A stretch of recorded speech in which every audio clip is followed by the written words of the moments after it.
Hello everyone, good evening, live from Malta. This is Javier and Marija, the tax terminator, and Maria from our client relationship department. And today we're going to be talking about Malta's MEIN program. Who is it right for? We're going to talk about one specific case study we had. So if you want to learn more about this, stay tuned. Hi everyone, it's a pleasure to be here, Javi. Obviously we're here in Malta today, and we do want to discuss who the Maltese citizenship program can be for. Obviously, we have many clients that want a premium citizenship by investment program, but you'll correct me with the full title of how they frame it. And in this particular video, we want to break it to you in what situations or circumstances you can really consider to have it. Like in this particular client case, we're going to be discussing how potentially renouncing US citizenship can be fit into this whole journey of having Malta citizenship and maybe something else in the mix. Correct. So you were telling me before we decided to make this video that you recently were working with a client. Yeah. He is American. He decided for personal reasons that he doesn't want to be American anymore. Correct. Obviously, we do encourage you to make these decisions on your own, to do your own research always, and to always consider the consequences personally when it comes to renunciation. It's not something we encourage. Each person has its own different reality. But in this case, this particular client said, okay, I don't feel American. I don't want to be American anymore. And he asked Nomad to maybe guide him into building a passport portfolio. Was that it was really about creating a personalized strategy that's going to be connected to multiple fronts. So, you know, we take in consideration the tax situation, how his business is set up, and obviously how is this connected to the citizenship side of things and potentially diversifying his investments throughout the journey. So in this particular case that we're discussing today, this American client did want to renounce his US citizenship for multiple factors, personal factors, business factors, and obviously the first thing that we had to do is properly plan things around his situation and prepare him to, if he's going to really renounce US citizenship, what are the things that he needs to consider? Of course. And so one of the things that you told me that this client in particular was very adamant on was that he's renouncing, but he is keeping some business interests in the US, not everything, but a part of it. And he is keeping family in the US, part of the family, of course. So you mentioned maybe his parents and his siblings. So he basically, for him, it was important to be able to travel back to the US. That was one of the main things that he requested, right? That's correct. So one of the main considerations for this client and for the majority of our US clients who decide to renounce the citizenship is, you know, this question, am I going to be able to travel back? Or under what circumstances am I going to be able to travel back? Obviously, it's a very personal situation. Some of our clients have access to citizenship through descent, which can sometimes be, you know, the right option for you if you have like Irish descent, Italian descent, German descent. We deal with a lot of clients that have European descent, and you can maybe figure out a strategy that works for you. But in this particular case, we needed to mix two passports in order to make this client happy. So you're right, Maria, and one of the reasons why we always take Malta into consideration as one of the first options when it comes to US clients who want to renounce but who want that access back into the US is the following. So as you know, the US is one of the most difficult countries to gain access to, or at least legally. Obviously, we've all seen the news. We know recently there was a big, you know, spike in illegal migration, but here at Nomad Capitalist, we do things legally. So if you want to emigrate to the US or you want to even enter the US for temporary business or tourism legally, it's relatively complicated. You're talking about a country that imposes visa requirements on most of the world. There are only a handful of countries, around 40, that are part of the visa waiver program. And then there are only 2 passport holders that can go to the US without ESTA or without needing a visa, and that's Canadians and some holders of Bermudan status, which is very rare, and they have a special agreement with the US, they can do that as well. But again, almost nobody has that. So essentially, if you're not Canadian, you're not Bermudan, you need a visa, or in some cases, you can get this visa waiver. So the visa waiver program essentially covers Chile, Latin America, and then mostly European countries. That is essentially what it is. And then I believe Japan, but essentially the vast majority of visa waiver programs are here in Europe. And as the name indicates, your need to request a visa is essentially waived. So if you're a Maltese passport holder, in the vast majority of cases, you can go online, you can fill out a form. Now keep in mind, this form can be a bit long. You know, Mr. Henderson himself has said sometimes it is as stressful as applying for some visas. But globally speaking, if you apply things correctly, you can get a waiver and you can enter the United States without needing to actually go to a consulate, request a visa, get an appointment, all of that. Now, what we did tell this client, and this is also very important because, you know, many of our clients do factor in tax as an element why they renounce. And was this the case for this client as well?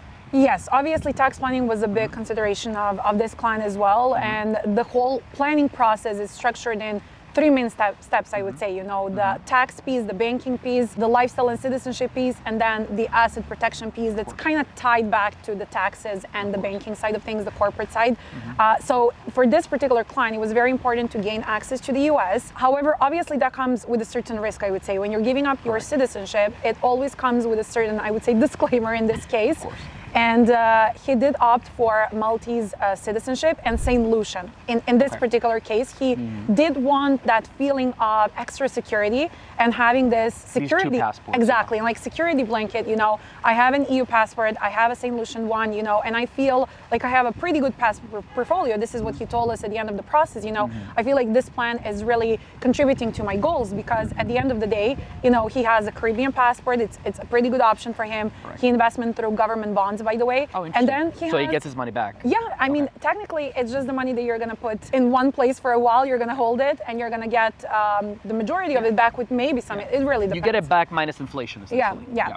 So in this particular case, Malta was a good option. However, there is one consideration. If you're giving up your US passport, what happens if you apply for this ESTA? Tell us just a bit more what the process is. It's fairly similar to all the EU citizens of even different countries, but So a bit more planning needed. Yeah, of course. So the planning is essential because obviously you are eligible for the visa waiver program in most cases. You go online, you fill out the form. But what we tell all of our clients is that when you go to that renunciation interview, when you have that appointment, you have to make sure to present your case properly to the immigration officer. And the reason why that is that under the Immigration and Nationality Act, all those who renounce for tax avoidance purposes will be deemed inadmissible to the United States, even if they hold a Canadian or a visa waiver passport. So it is very important that you present your case to the immigration officer, to the consular officer at the U.S. consulate or embassy to make sure that you explain properly why you are renouncing.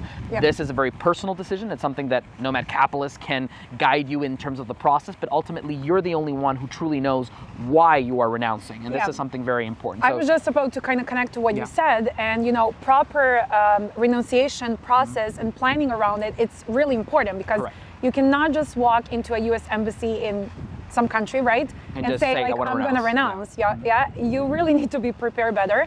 If you're working with our team on it, we prepare you with different lists of questions and we really assist you in the whole process, I would say. We help you and we guide you through the whole aspect of it. So, you come prepared in a way and, you know how you're going to present your situation. So it's important that you are aware of these risks. And I would say maybe to a lesser extent, we've also advised our clients on the fact that, this wasn't the case for this gentleman because we provided him with this information, but in many cases we sometimes meet people who've renounced U.S. citizenship already. They come to us, they already maybe have a second passport through marriage or descent or something, and they go and they apply for a U.S. visa.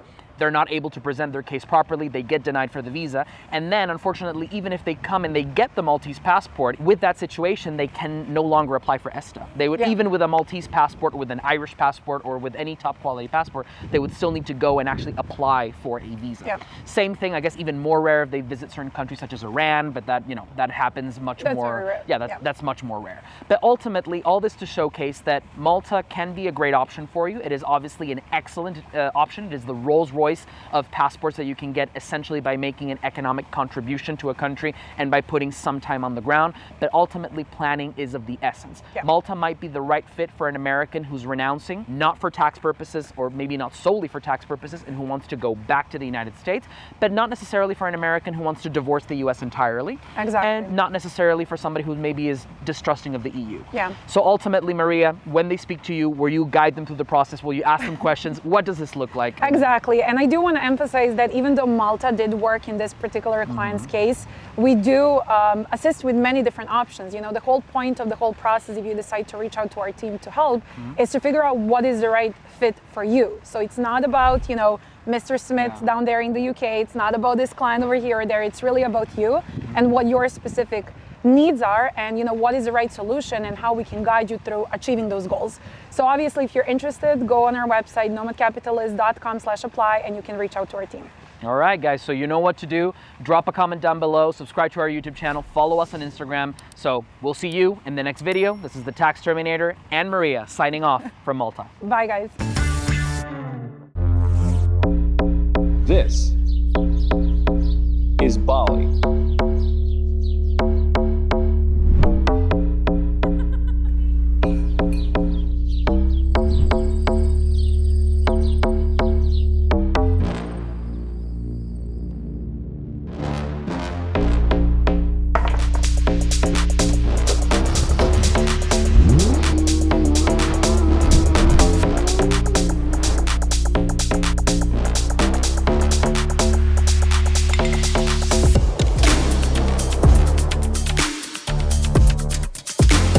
This is how to live like a king.